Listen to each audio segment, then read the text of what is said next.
Assalamualaikum warahmatullahi wabarakatuh. Hai Sobat Horor, kali ini aku bakal bawain cerita dari Pak D_Beja yang berjudul Diperkosa Jin. Nggak usah basa-basi lagi, langsung aja kita mulai. Tipu daya setan, diperkosa jin.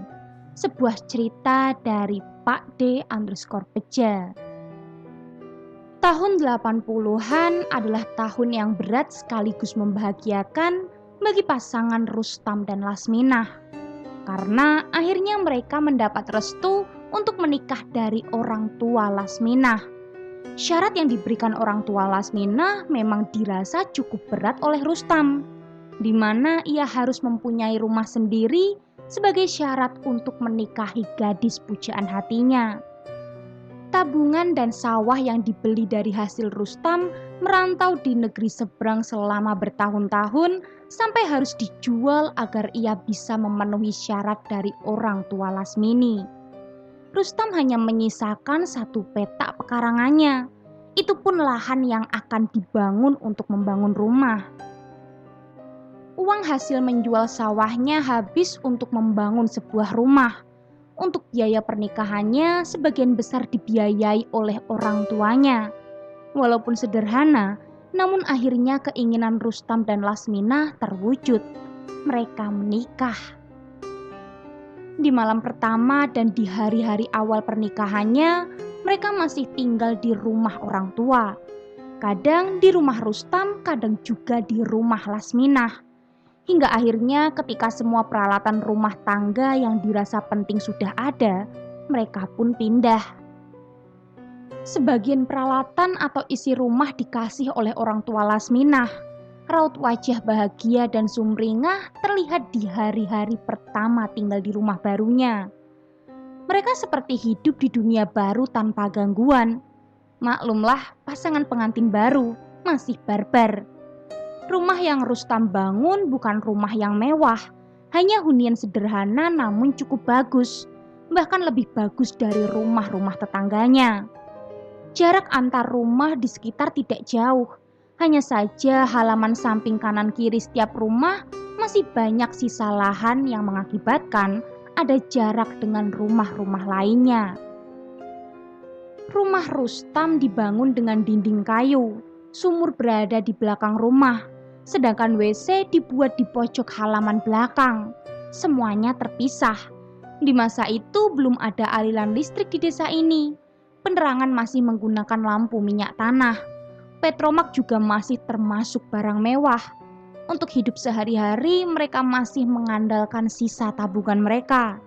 Karena Rustam belum mempunyai pekerjaan tetap, bahkan sebagian besar hari-hari Rustam digunakan untuk membantu bekerja di ladang dan sawah mertuanya. Rustam tidak meminta upah, dikasih syukur, kalau tidak ia diam. Lasminah tidak mempermasalahkan keadaan ekonominya saat itu. Setidaknya asal masih bisa makan, Lasminah sudah bisa terima. Namun tabungan mereka semakin menipis. Rustam belum juga mendapatkan penghasilan pasti. Ia berencana akan merantau lagi, namun kasihan dengan istrinya kalau ditinggal. Sehabis maghrib, Rustam membicarakan rencananya untuk merantau.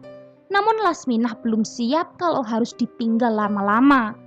Dan lagi, Lasminah tidak berani tinggal di rumah sendirian.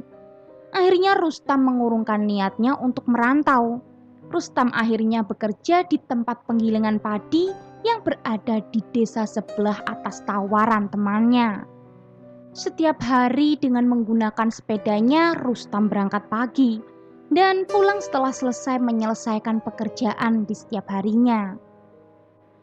Kadang sore, kadang juga malam.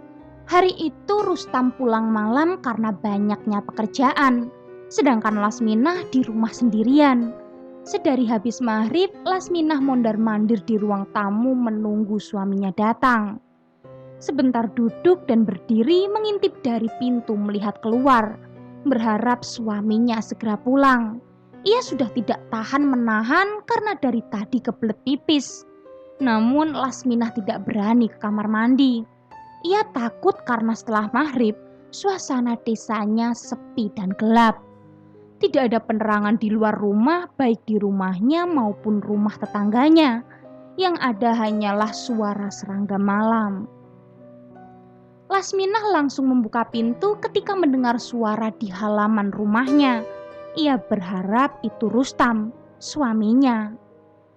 "Mas, temenin ke sumur, kebelet pipis," pinta Lasminah ketika melihat Rustam yang baru saja turun dari sepedanya. Rustam hanya mengangguk. Tanpa melihat Rustam lagi, Lasmini langsung mengambil lampu teplok di meja dan berjalan cepat menuju sumur. "Mas, tungguin, jangan ditinggal," ucap Lasminah dan langsung masuk ke bilik sumur setelah meletakkan lampu teploknya di aling-aling sumur karena sudah tidak tahan menahan kencingnya lagi. Namun tiba-tiba lampu teplok padam sebelum Lasminah selesai kencing. "Mas, jangan ditinggal," panggil Lasminah. Namun tidak ada jawaban dari suaminya. Karena takut ia buru-buru keluar. Namun suaminya tidak ada. Lasminah langsung lari masuk ke rumah dan meninggalkan lampu teploknya di atas sumur. Sampai di dalam rumah, Lasminah langsung marah-marah kepada Rustam yang sedang berdiri di ruang tamu. Rustam tampak mencari sesuatu di sana. "Gimana sih? Kok malah ditinggal?" ucap Lasminah kesal. "Walah dek, suami pulang marah-marah. Ini kenapa kok gelap-gelapan?" jawab Rustam bingung. Lasminah menarik tangan suaminya ke belakang untuk mengambil lampu teplok yang tadi ia tinggalkan. Setelah diambil, mereka masuk dan menyalakannya. Lasminah masih terlihat kesal. Ia terus mengatakan lain kali jangan ditinggal kalau ke belakang. Rustam masih bingung dengan ucapan istrinya karena ia baru saja pulang dari penggilingan padi. Ia menjumpai pintu depan terbuka dan gelap, dan tiba-tiba istrinya datang langsung marah-marah saat ia sedang mencari lampu teplok di ruang tamu. Namun akhirnya Rustam mengalah dan diam. Setelah ngomel-ngomel, Lasminah masuk ke kamar, sedangkan Rustam membersihkan diri di sumur. Setelah mandi dan makan malam, Rustam menyuruh ke kamar karena malam sudah beranjak larut. Sejak saat itu, Rustam mulai sering pulang malam, dan Lasminah mulai terbiasa. Ia selalu menunggu di ruang tamu kalau suaminya pulang telat. Seperti biasa, karena suaminya belum pulang, Lasminah menunggu di ruang tamu. Namun hari itu terasa berbeda. Hari masih terbilang sore, tetapi Lasminah sudah diserang kantuk. Ia tertidur di ruang tamu karena tidak bisa menahan kantuknya. Brak! Terdengar suara pintu yang cukup keras. Lasminah terbangun, namun pintu depan masih tertutup. Ia pikir suaminya sudah pulang dan suara tadi berasal dari pintu kamar. Dengan masih mengucek matanya dan sesekali menguap, ia berjalan menuju kamar. Sesampainya di kamar, lampu minyak yang ada di kamar sudah mati. "Mas, kok pulang gak bangunin?" panggilnya ketika melihat bayangan seseorang yang berdiri di seberang ranjang. Jawab orang tersebut dan duduk di ranjangnya. Lasminah pun masuk. Setelah Lasminah menutup pintu dan berniat menyalakan lampu minyak. Tiba-tiba Lasminah ditarik dan dibaringkan di ranjang. Lasminah mendorong Rustam. "Mandi dulu sana, bau," kata Lasminah menolak. Namun suaminya memaksa. Akhirnya Lasminah pun pasrah. Lasminah tertidur setelah berhubungan dengan suaminya.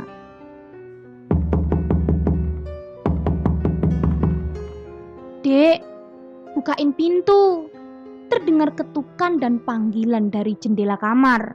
Suara ketukan jendela kamarnya mengagetkan Lasminah. Ia terbangun. Ia bingung karena suaranya mirip dengan suara suaminya. "Siapa?" jawab Lasminah memastikan. Setelah memastikan itu suaminya, Lasminah ke depan dan membuka pintu. "Masih sore kok sudah tidur," ucap Rustam kepada istrinya. "Lah, tadi kan kamu sudah pulang, kok bisa di luar?" jawab Lasminah heran. Mendengar jawaban istrinya, Rustam mengatakan kalau ia baru pulang dan mungkin tadi Lasminah hanya mimpi. Tapi Lasminah merasa itu sangat nyata dan rasanya juga nyata. Tapi kalau tadi bukan mimpi, bagaimana suaminya di luar padahal pintu masih terkunci? Lasminah bingung, tapi akhirnya ia mengabaikan perasaannya. Kejadian seperti itu semakin lama semakin sering ketika Rustam pulang malam. Dan anehnya, kejadian yang dialami Lasmini tidak terjadi ketika Rustam pulang cepat.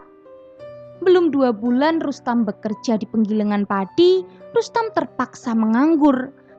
Karena penggilingan padi tempatnya bekerja sepi dan jarang ada padi yang masuk untuk digiling. Hampir 1 bulan Rustam menganggur. Akhirnya ia memutuskan pergi merantau. Atas persetujuan Lasminah, ia pergi merantau ke Selat Panjang di perkebunan sagu. Rustam meminta tolong adik perempuannya untuk tinggal di rumah menemani Lasminah selama ia merantau.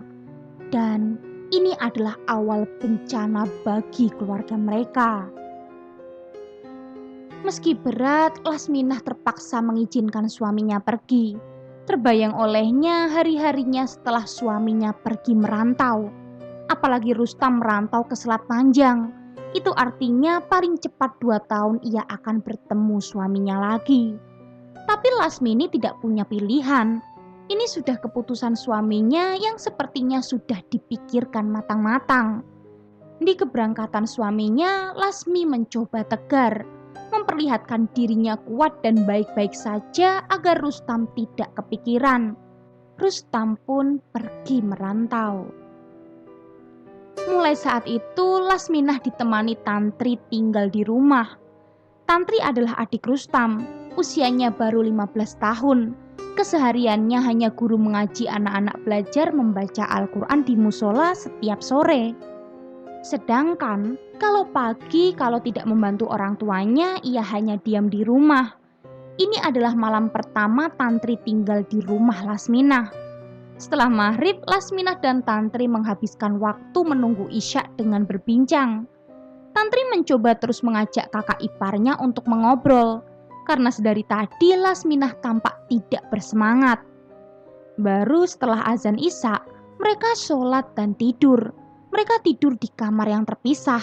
Letak kamar mereka berhadapan, hanya terpisah jalan menuju dapur saja. Setelah pagi, Tantri pamit pulang untuk membantu orang tuanya dan akan kembali siang hari setelah selesai. Siang itu, Tantri kembali ke rumah Lasminah setelah membantu orang tuanya di rumah. "Mbak, jangan melamun terus," tegur Tantri begitu sampai di rumah Lasminah. Ia melihat Lasminah duduk melamun di kursi teras rumah.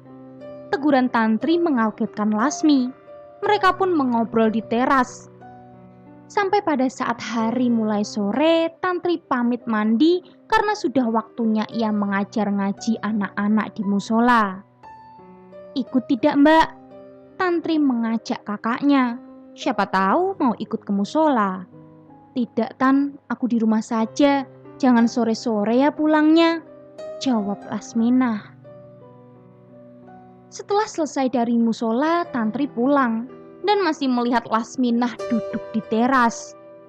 "Mbak, mandi dulu loh, sudah sore," kata Tantri karena melihat Lasminah belum mandi dan hari sudah sore, bahkan hampir maghrib. "Rasanya malas, Tan," jawab Lasminah singkat dan mengajak Tantri masuk. Malam hari masih sama seperti kemarin, hanya dihabiskan dengan berbincang. Dan setelah Isya mereka istirahat.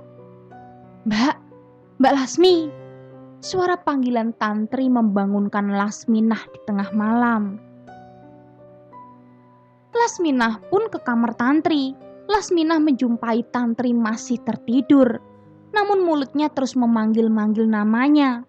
Dahi Tantri juga terlihat basah karena keringat. Lasminah pun membangunkan Tantri. "Mimpi apa kamu sampai panggil-panggil?" tanya Lasminah setelah membangunkan Tantri. Tantri hanya menjawab tidak apa-apa dan meminta malam ini ditemani tidur berdua. Mereka pun tidur di kamar Tantri malam itu. Setelah pagi, Lasminah mencoba menanyakan kembali tentang mimpi Tantri tadi malam. Dan akhirnya Tantri menceritakan mimpinya. Tadi malam ia mimpi kalau ia melihat Lasminah tergeletak di belakang rumah, di bawah pohon sawo besar yang berada di pojok pekarangan belakang, dengan rambut acak-acakan dan mata terpejam. Namun Tantri tidak bisa mendekati Lasminah. Di belakang rumah memang ada pohon sawo besar. Pohon itu tidak ikut ditebang waktu mendirikan rumah, karena berada tepat di tengah-tengah pagar batas dengan pekarangan tetangganya. Jadi status pohon itu adalah milik bersama. Beberapa hari setelah ditinggal merantau Rustam, Lasminah seperti malas mengurus dirinya sendiri. Malas mandi, jarang makan dan sering sekali melamun. Bahkan kadang bertingkah aneh, malah seringnya mandi setelah maghrib. Semenjak tinggal di rumah Lasminah, Tantri tidak pernah lagi pulang malam dari musola. Biasanya Tantri kalau pulang sekalian sholat maghrib bahkan isya. Namun karena sekarang ia tinggal dengan kakak iparnya, Tantri kasihan. Ia harus menemani kakaknya di rumah. Sore itu Tantri baru pulang dari musola. Setelah sholat maghrib, ia minta ditemani ke sumur karena kebelet pipis. Tantri masuk ke bilik sumur sedangkan Lasminah menunggu di luar. Namun setelah Tantri selesai dan keluar dari bilik, ia tidak menjumpai kakak iparnya. Beberapa kali ia memanggil Lasminah tapi tidak ada jawaban. Karena merasa takut dan tiba-tiba merinding, Tantri buru-buru masuk ke dalam rumah. Di dalam rumah ia mencari Lasminah. Semua ruangan sudah dilihatnya, tapi Lasminah tidak ditemukan. Perasaannya mulai khawatir. Perasaan khawatirnya mengalahkan rasa takutnya. Ia berniat kembali ke belakang. Siapa tahu Lasminah ada di sana. "Mas." Baru sampai di dapur, sayup-sayup ia mendengar suara perempuan memanggil seseorang. Tantri kenal suara itu. Itu adalah suara kakak iparnya. Ia bergegas ke belakang, masuk ke dalam bilik sumur mencari Lasminah. Tapi tidak ada. "Mas, Mas." Suara itu terdengar lagi. Namun kali ini disertai suara tangisan. Dan lebih jelas suara itu ada di sekitar belakang rumah. Setelah keluar dari bilik sumur, ia mencari di sekitarnya. Gelapnya malam harus membuat Tantri mengernyitkan dahi untuk memperjelas pandangan. "Mbak, Mbak Lasmi." Panggil Tantri mencari Lasminah. Kembali telinga Tantri mendengar suara perempuan menangis. Ia mencoba mencari arah suara itu.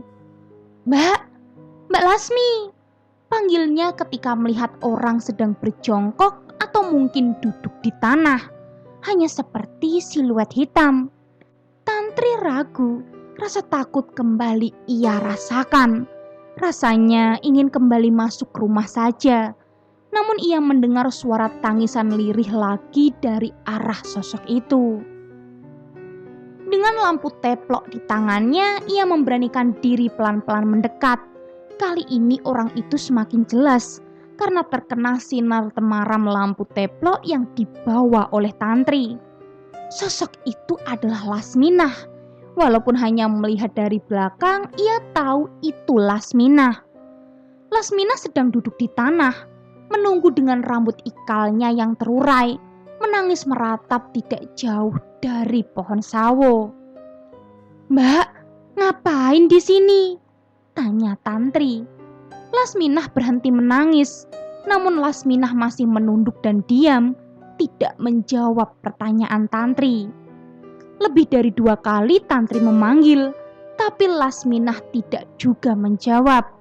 Akhirnya Tantri memberanikan diri memegang pundaknya, dan Lasminah menangis lagi.